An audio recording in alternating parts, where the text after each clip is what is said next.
오늘은 복막투석 환자의 일상생활 속 관리 방법에 대해 알아보겠습니다. 먼저 매일 관찰하고 관리해야 되는 것에 대해 살펴보겠습니다. 복막투석으로 치료 시 매일 몸의 상태를 잘 관찰하여 문제가 있을 경우 빨리 발견하고 해결하는 것이 중요합니다. 매일 안정된 상태에서 일정한 시간에 혈압과 체중을 측정하며 체중이 갑자기 증가하거나 감소하는 경우 혹은 혈압이 갑자기 높아지거나 낮아지는 경우 등 몸에 이상이 발견되면 담당 의료진에게 바로 연락해야 합니다. 혈압 측정 전 꼭 기억하셔야 될 항목입니다.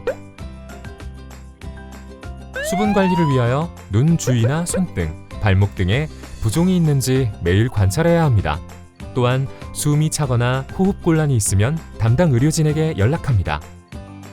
투석 일지에 매일 관찰 사항을 기록해야 하는데요.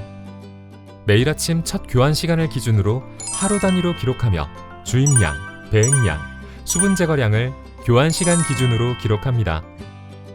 복막투석 수첩에 기록하는 내용은 교환 시간, 투석액 농도, 주입량, 배액량, 수분 제거량, 총 수분 제거량입니다. 이외에도 체중, 혈압, 혈당 등의 기타 몸의 상태를 함께 기록할 수 있습니다.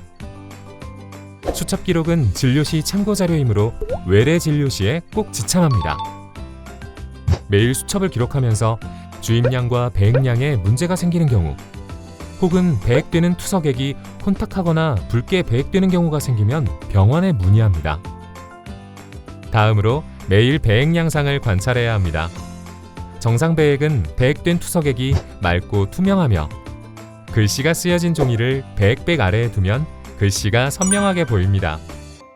혼탁한 배액은 배액된 투석액이 혼탁하고 뿌옇게 보여 마치 쌀뜨물처럼 보이기도 하는데요. 글씨가 쓰여진 종이를 배액백 아래에 두면 글씨가 선명하게 보이지 않습니다. 혼탁한 투석액은 복막염의 대표적인 증상으로 관찰될 수 있으므로 즉시 병원 의료진과 상의합니다. 섬유소 섞인 배액은 배액되는 투석액이 맑고 투명하기는 하나 하얀 실이나 덩어리가 보이는 것인데 이것은 단백질 응고물질로 정상적으로 있을 수 있는 현상입니다. 그러나 섬유소로 인해 도관이 막혀 주입 및 배액 장애를 유발할 수 있으므로 병원 의료진과 상의하도록 합니다. 혈액이 섞인 배액은 배액 양상이 선홍색부터 혈액색으로 보이는 경우입니다. 여러 가지 원인이 있는데 무리한 운동을 하거나 무거운 것을 들었을 경우 도관이 복막의 모세혈관을 자극하여 출혈을 일으킨 경우와 여성의 경우에는 배란기나 생리 중에 관찰될 수 있습니다. 특별한 통증이 없다면 데우지 않은 실온의 저농도 투석액으로 복강을 2에서 3회 세척합니다. 겨울철에는 오한이 될 수 있으므로 주의합니다. 대부분의 경우 2에서 3일 후 안정을 취하면 혈액 섞인 배액은 사라집니다. 그러나 통증이 동반되거나 검붉거나 짙은 빨간색으로 진행될 경우에는 병원 의료진과 즉시 상의해야 합니다. 다음으로 출구 관리에 대해 알아보겠습니다. 출구는 복막투석을 하기 위해 복강 내부에 삽입된 도관이 피부 바깥으로 나와 있는 곳입니다. 출구 부위에 감염 증상이 없고 깨끗할 때에는 적어도 주 2회 이상 출구 소독을 해야 하며 출구 감염 시에는 매일 출구 부위를 소독합니다. 출구를 소독하기 위해 멸균 거즈, 멸균 면봉, 소독약, 반창고, 마스크를 준비합니다.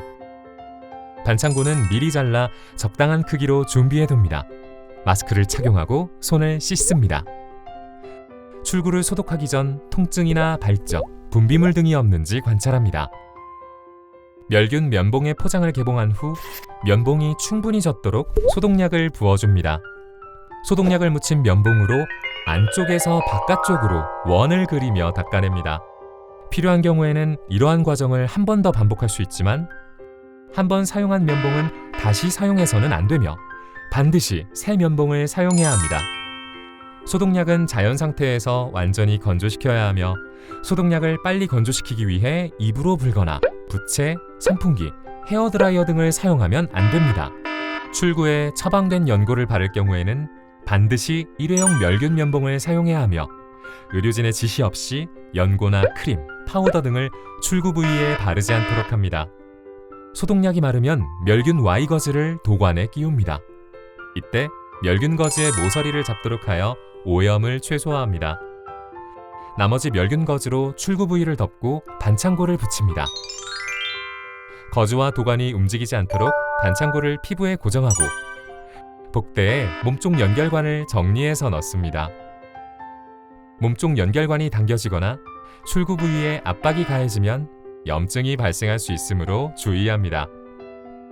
다음으로 샤워 방법 및 주의사항에 대해 안내해 드리겠습니다. 샤워는 도관 삽입 수술 이후 6에서 8주 정도가 지나 출구 부위가 완전히 회복되어야 할 수 있습니다. 탕 속에 들어가는 목욕이나 사우나, 대중탕은 이용해서는 안 되며 흐르는 물로만 샤워를 하도록 합니다. 출구 감염 예방을 위해 샤워 시간은 20분을 넘기지 않도록 합니다. 출구 감염 증상이 없을 때에만 샤워를 할 수 있으며 출구 감염 증상이 의심되면 반드시 의료진과 상의하여 샤워 가능 여부를 확인합니다. 샤워 전 소독캡이 완전히 닫혔는지, 도관이 갈라지거나 찢어진 곳이 없는지 확인합니다. 출구 주변 피부를 비누로 깨끗이 닦은 후 흐르는 물에 씻습니다. 샤워 후에는 마른 수건이나 거즈로 출구 부위의 물기를 충분히 제거하고 완전히 건조시킨 후 반드시 출구 소독을 합니다. 샤워 시 출구에 물이 닿지 않도록 장루백이나 의료용 방수 테이프를 사용할 수 있으며 샤워 이외에도 속옷, 복대를 매일 갈아주어 출구 부위의 청결 상태를 유지해야 합니다. 마지막으로 일상생활 중 운동 관리에 대해 알아보겠습니다. 건강한 투석 생활을 하기 위해서는 적당한 활동이나 운동이 반드시 필요합니다. 그러나 과도한 운동은 건강에 심각한 해를 끼칠 수 있으므로 본인의 상태에 맞는 운동을 해야 하며 본인에게 맞는 운동은 나이, 건강 상태, 적응 수준, 생활 방식 등이 고려되어야 합니다. 복막 투석 환자에게 도움이 되는 운동은 걷기나 조깅의 유산소 운동과 스트레칭, 요가, 기체조와 같은 유연성 운동, 벽에 팔굽혀펴기, 벽에 대고 일어서기 등의 근력 증진 운동으로 본인의 건강 상태에 맞게 선택합니다. 환자의 나이와 운동의 유형에 따라 다르지만 일주일에 3번 이상이면 충분하며 피곤하지 않을 수 있는 빈도라면 더 자주 해도 좋습니다.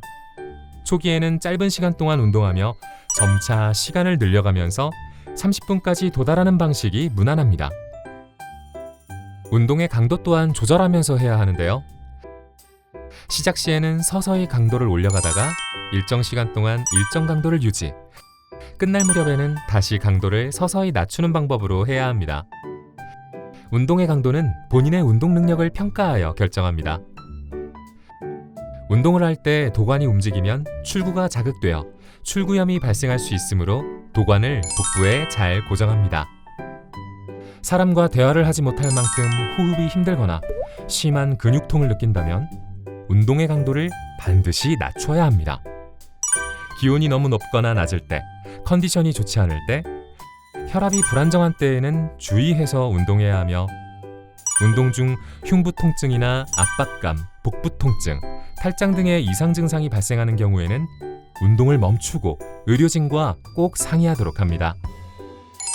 이상으로 복막투석의 일상관리에 대해 알아보았습니다. 앞서 배운 대로 일상관리를 잘하여 건강한 투석 생활하시길 바랍니다. Fresenius Medical Care.